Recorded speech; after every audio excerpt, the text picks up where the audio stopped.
എല്ലാവർക്കും dreamy vibes by പ്രിയ @555 എന്ന YouTube ചാനലിലേക്ക് സ്വാഗതം. ഞാൻ ശ്രീഹിൻ പ്രിയ. ഞാൻ ഇന്ന് നിങ്ങളായിട്ട് ഡിസ്കസ് ചെയ്യുന്ന ടോപ്പിക്ക് ലൈഫ് സ്കിൽസ്.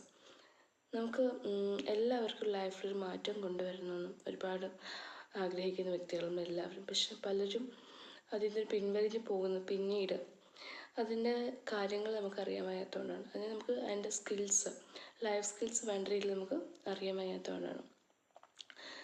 ഇനി നിങ്ങൾക്ക് ആ ഒരു ആഗ്രഹം ഉണ്ടെങ്കിൽ, ലൈഫ് മുന്നോട്ട് പോകണമെന്നൊരു ആഗ്രഹം ഉണ്ടെങ്കിൽ, നല്ല രീതിയിൽ മുന്നോട്ട് പോകണമെന്ന് ആഗ്രഹം ഉണ്ടെങ്കിൽ, ഈ പറയുന്ന ടിപ്സ് ജസ്റ്റ് ഒന്ന് ഫോളോ ചെയ്താൽ മതി.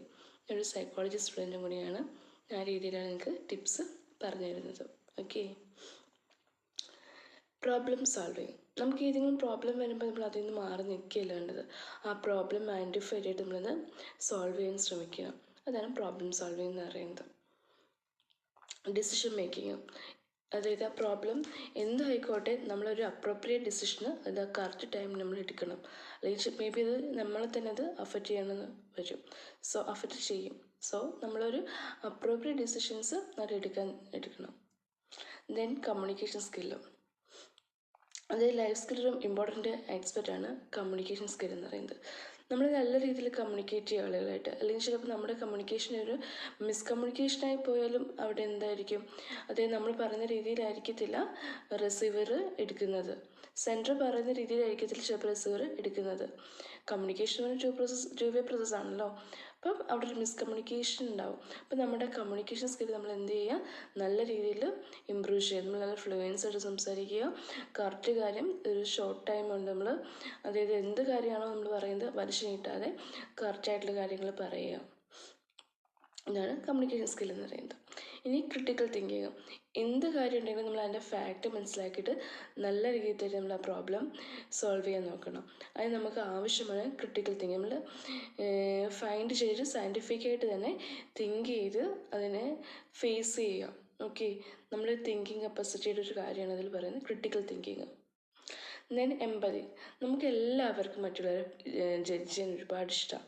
നമ്മൾ ആരെങ്കിലും എന്തെങ്കിലും പറയണമെങ്കിൽ നമുക്കൊരു പ്രോബ്ലം ഉണ്ടെങ്കിൽ പോലും മറ്റുള്ളവരുടെ അത് ഞാൻ ചെയ്ത് തെറ്റാണ്. ഓക്കെ, നമ്മളത് പറയും. ഓക്കെ, നമ്മളത് പറയുന്നതിന് മുമ്പ് നമ്മൾ ആ വ്യക്തിയുടെ ഒരു പെർസ്പെക്റ്റീവിൽ നമ്മൾ ചിന്തിച്ച് നോക്കുക. എമ്പതി എന്ന് പറയുന്നത്, നമ്മളങ്ങനെ ചിന്തിക്കുന്ന ഒരു പ്രോസസ്സാണ് എന്താ പറയുന്നത്, എമ്പതി എന്ന് പറയുന്നത്. നമ്മൾ വിശ്വാസം ഉള്ളതുകൊണ്ടായിരിക്കും ആ വ്യക്തി നമ്മുടെ അടുത്ത് വന്ന് പറയുന്നത്. ഇപ്പം നമ്മൾ ബ്ലെയിം ചെയ്യാതെ, ഇപ്പോൾ ഈവൻ അവൻ്റെ ഭാഗത്ത് അല്ലെങ്കിൽ അവളുടെ ഭാഗത്ത് തെറ്റുണ്ടെങ്കിൽ പോലും അത് ബ്ലെയിം ചെയ്യാതെ നമ്മൾ പറഞ്ഞു കൊടുക്കണം. അതാണ് എമ്പതി എന്ന് പറയുന്നത്. നമുക്കൊരു ജഡ്ജ്മെൻറ്റ് ചെയ്യാതെ അവരുടെ പേഴ്സ്പെക്റ്റീവും കൂടി നിന്ന് നമ്മൾ ചിന്തിച്ചിട്ട് കാര്യങ്ങൾ നമ്മൾ പറഞ്ഞു കൊടുക്കണം. അതാണ് എമ്പതി. Then coping skills. ഇപ്പോൾ ഒരു വ്യക്തി ഒരു പ്രോബ്ലം ഉണ്ടായി അത് ഫേസ് ചെയ്ത് പോകുന്ന വ്യക്തിയാണെങ്കിൽ അല്ലെങ്കിൽ അവൾക്ക് ഓട്ടോമാറ്റിക്കലി സ്ട്രെസ്സ് ഫീൽ ചെയ്യാം, അല്ലെങ്കിൽ ഇമോഷൻസ് ഉണ്ടാകാം. അപ്പോൾ നമ്മൾ എന്ത് ചെയ്യാം, ആ വ്യക്തി അത് അഡ്ജസ്റ്റബിൾ ആണ്, അതായത് അഡ്ജസ്റ്റ് ചെയ്യണം. നമ്മുടെ ആ പ്രോബ്ലം കാരണം നമുക്കത് ഉണ്ടായത്. അപ്പോൾ നമ്മൾ കാരണമാണ് അത് ഉണ്ടായെങ്കിൽ നമ്മൾ ആ സ്ട്രെസ് ഇമോഷൻസൊക്കെ നമ്മൾ ആ ടൈമിലുള്ള നമ്മൾ അഡ്ജസ്റ്റ് ചെയ്ത് പോവുക. അതാണ് കോപ്പിങ് വിത്ത് സ്ട്രെസ് അല്ലെങ്കിൽ കോപ്പിങ് വിത്ത് ഇമോഷൻസ് എന്ന് പറയുമ്പോൾ, നമ്മൾ സ്ട്രെസ് ഉണ്ടായിരുന്ന ആൾക്കാർ, ഇപ്പോൾ നമ്മൾ ഏതെങ്കിലും സിറ്റുവേഷനിൽ നിൽക്കുമ്പോൾ സ്ട്രെസ് ഫീൽ ചെയ്യുവാണെങ്കിൽ നമ്മളൊരു ലോങ് ബ്രീത്ത് എടുക്കുക. അപ്പോൾ തന്നെ നമ്മുടെ മൈൻഡൊന്ന് റിലാക്സ്ഡ് ആവും. ഒരു 1 2 3 ഒരു ടൈം ലിമിറ്റിൽ നമ്മൾ ലോങ് ബ്രീത്ത് എടുക്കുക. നമ്മളെന്താ ആ പ്രോബ്ലം നമുക്ക് ഉണ്ടായിട്ട് നമുക്ക് സ്ട്രെസ് ഫീൽ ചെയ്യുന്നത് അല്ലെങ്കിൽ ഇമോഷൻസ് ആണ്, നമ്മൾ പെട്ടെന്ന് ചാടിക്കയറി ഒരു ഡിസിഷൻ എടുക്കാതെ നല്ല രീതിയിൽ നമ്മൾ അതിനെ സോൾവ് ചെയ്യണം. അത് നമ്മുടെ പ്രോബ്ലമാണ്, നമ്മളെ സോൾവ് ചെയ്യേണ്ടത്. അതിനൊരു സ്ട്രെസ് ഇമോഷൻസ് നമ്മൾ ഫീൽ ചെയ്യുവാണെങ്കിൽ നമ്മൾ ലോങ് ബ്രീത്ത് എടുത്തിട്ട് അത് നമ്മളെ തന്നെ ഒന്ന് റിലാക്സ് ആക്കിയിട്ട് നമ്മളതിനെ ഫേസ് ചെയ്യുക. പിന്നെ സെൽഫ് അവയർനെസ്. ഇപ്പോൾ നമ്മളിപ്പോൾ ഒരു പ്രോബ്ലം ഉണ്ടായിട്ട് നമ്മളെല്ലാവരും ബ്ലെയിം ചെയ്താലും നമ്മൾ തളർന്നു പോകരുത്. കാരണം നമുക്കറിയാം നമ്മൾ ആരാണ്, അതായത് നമ്മൾ എന്താണ് എന്ന് നമുക്കൊരു ബോധം ഉണ്ടാകണം. അതായത് നമ്മളാരെങ്കിലും കുറ്റപ്പെടുത്തിയാലും പെട്ടെന്ന് തളർന്നു പോകാതെ സെൽഫ് അവയർനെസ് ഉണ്ടാക്കിയെടുക്കുക. നമുക്ക് നമ്മളെക്കുറിച്ച് അറിയാം. ആ ഒരു ബോധം നമ്മളിൽ ഇൻക്രീസ് ചെയ്യിപ്പിക്കുക, സെൽഫ് അവയർനെസ്. സ്ട്രെങ്തും വീക്ക്നെസ്സൊക്കെ ഡ്രോബാക്കൊക്കെ ഉണ്ടല്ലോ, അതൊക്കെ നമ്മൾ എന്ത് ചെയ്യുക, ഓവർകം ചെയ്യുക. അതായത് വീക്ക്നെസ് ഡ്രോബാക്ക് ഓവർകം ചെയ്യുക, സ്ട്രെങ്ത് കൊണ്ടുവരിക. അതാണ് നമ്മൾ ചെയ്യേണ്ടത്. അതാണ് സെൽഫ് അവയർനെസ്. നമ്മൾ സ്ട്രെങ്ത്, അവയർനെസ്, ഡ്രോബാക്ക്. നമുക്ക് നമ്മളെ തന്നെ നമ്മൾ അറിയണ പോലെ മറ്റുള്ളവർ നമ്മളെക്കുറിച്ച് കൂടുതലായിട്ട് അറിയണമെന്നില്ലല്ലോ. അതാണ് അവിടെ ഉദ്ദേശിക്കുന്നത്. നമ്മൾ ഒരു സെൽഫ് അവയർനെസ് ഉണ്ടാക്കിയെടുക്കുക. അപ്പോൾ ഇതൊക്കെയാണ് ഒരു ലൈഫ് സ്കിൽസ് എന്ന് പറയുന്നത്.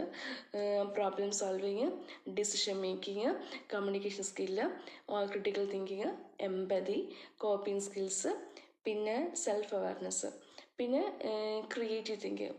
ഇപ്പോൾ നമ്മൾ എന്ത് കാര്യമാണെങ്കിലും നമ്മൾ ഏതൊക്കെ രീതിയിലാണ് അത് നമുക്ക് സോൾവ് ചെയ്യാമെന്ന് നമ്മൾ ഒന്ന് ജസ്റ്റ് നോക്കുക. അതാണ് ക്രിയേറ്റീവ് തിങ്കിങ് എന്ന് പറയുന്നത്. ക്രിയേറ്റീവ് തിങ്കിങ് കേട്ടോ. ദെൻ ഇൻ്റർപേഴ്സണൽ സ്കില്ല്, അതായത് മറ്റുള്ള ആളുകളായിട്ടുള്ളൊരു ബന്ധം സ്ഥാപിക്കണം. അതാണ് ഇൻ്റർപേഴ്സണൽ സ്കിൽ എന്ന് പറയുന്നത്.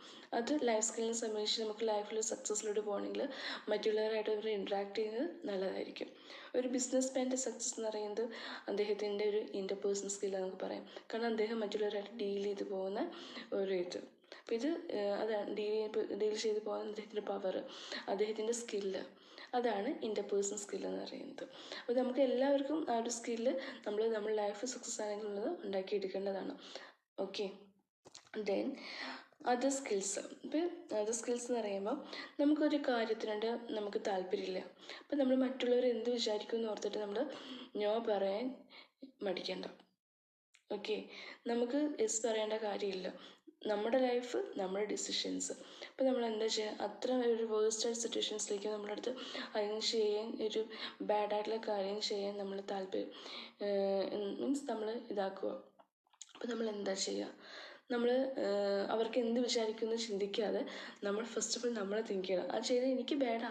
അപ്പോൾ നമ്മൾ എന്ത് ചെയ്യുക, നമ്മളത് നോ പറയുക. എസ് പറയേണ്ട സിറ്റുവേഷൻ ആണെങ്കിൽ പോലും അവിടെ പ്രശ്നം കൊണ്ട് എസ് പറയാതെ നമ്മൾ നോ പറയുക. അവിടെ നമ്മൾ താഴ്ന്നു പോകത്തില്ല. നമ്മളെന്ന് പറഞ്ഞ വ്യക്തി വാല്യൂടെ ഇൻക്രീസ് ചെയ്യത്തേ ഉള്ളൂ. ഓക്കെ. പിന്നെ പക്ഷെ ഇങ്ങനെ നോ പറയുമ്പോൾ പ്രയോജനമുണ്ട്. അവർ പിന്നെ നമ്മളൊരു കാര്യത്തിൽ നിർബന്ധിക്കുന്നതും കൂടിയില്ല. എന്ത് ചീത്ത കാര്യമാണെങ്കിലും അല്ലെങ്കിൽ എന്ത് കാര്യമാണെങ്കിലും അവർ നമ്മൾ നിർബന്ധിക്കില്ല. അവർക്ക് അവൻ അങ്ങനെയാണ് അല്ലെങ്കിൽ അവൾ അങ്ങനെയാണ് നമ്മൾ പറഞ്ഞിട്ട് കാര്യമില്ല. അപ്പം നമ്മുടെ വാല്യൂ ഇൻക്രീസ് ആയി, അവർക്ക് മനസ്സിലായി നമുക്ക് സ്വയം ഒരു വിൽ പവറുള്ളൊരു വ്യക്തിയാണെന്ന് മനസ്സിലാവുകയും ചെയ്യും. പിന്നെ നമുക്ക് എല്ലാവരും സാറ്റിസ്ഫൈ ചെയ്തിട്ട് നമുക്ക് ഈ ലൈഫിൽ ജീവിക്കാൻ പറ്റുന്നില്ല. Don't try to satisfy everybody. നമുക്ക് എല്ലാവരും സാറ്റിസ്ഫൈ ചെയ്തിട്ട് നമുക്കൊരു വേൾഡിൽ പ്രത്യേകിച്ച് ഒരു ജനറേഷൻ നമുക്ക് ജീവിക്കാൻ പറ്റത്തില്ല. അപ്പം don't try to satisfy everybody. Okay. പിന്നെ നമ്മളെ വിശ്വസിച്ചൊരു വ്യക്തി നമ്മുടെ എന്തെങ്കിലും തരത്തിൽ സീക്രട്സ് പറയുക. അപ്പം നമ്മളത് 100 പേരോട് പറയാതെ നമ്മൾ എന്ത് ചെയ്യുക, അവർ എന്തുകൊണ്ട് നമ്മുടെ അടുത്ത് പറഞ്ഞതെന്ന് ചിന്തിക്കുക. നമ്മൾ വിശ്വാസം ഉള്ളതുകൊണ്ടാണല്ലോ നമ്മുടെ അടുത്ത് പറഞ്ഞത്. അപ്പം നമ്മൾ സീക്രട്ട് ഹോൾഡ് ചെയ്യുക. പിന്നെ be resistant to other opinion. മറ്റൊരു ഒപ്പീനിയൻസ് നമ്മൾ റെസിസ്റ്റൻ്റ് ആയിട്ട് ഞാൻ പറഞ്ഞു നേരത്തെ നമുക്ക് എല്ലാവരും സാറ്റിസ്ഫൈ ചെയ്യാൻ പറ്റത്തില്ല. അതുകൊണ്ട് നമ്മൾ മറ്റൊരു ഒപ്പീനിയൻ നമ്മൾ റെസിസ്റ്റൻ്റ് ആയിട്ട് നിൽക്കുക. പിന്നെ നമുക്ക് ഇഗ്നോർ ചെയ്യേണ്ട കാര്യങ്ങളാണെങ്കിൽ, ഇപ്പോൾ ടോക്സിക് പീപ്പിൾ നമ്മുടെ ലൈഫിലുണ്ടെങ്കിൽ നമ്മൾ അതൊന്നും സഹിക്കുമ്പോൾ ഇഗ്നോർ ചെയ്യുക. കാരണം പിന്നെ ലൈഫ് വേഴ്സ്റ്റ് ആയിക്കൊണ്ടിരിക്കും അവർ കാരണം. അപ്പോൾ നമ്മൾ എന്ത് ചെയ്യുക, ഇഗ്നോർ ചെയ്യുക, ആക്ട് ഓഫ് ഇഗ്നോറിങ്. പിന്നെ ആരെങ്കിലും നമ്മുടെ അടുത്തൊന്ന് പറയുകയാണ്, അവർ നമ്മളെ കുറിച്ച് എന്തെങ്കിലും പറഞ്ഞു, അപ്പം മറ്റവരുടെ ക്യാരക്ടർ നമുക്കറിയാം, അവരതിന് പറയുന്ന വ്യക്തിയാണ്. അപ്പം അത് അവരുടെ ക്യാരക്ടറാണ്.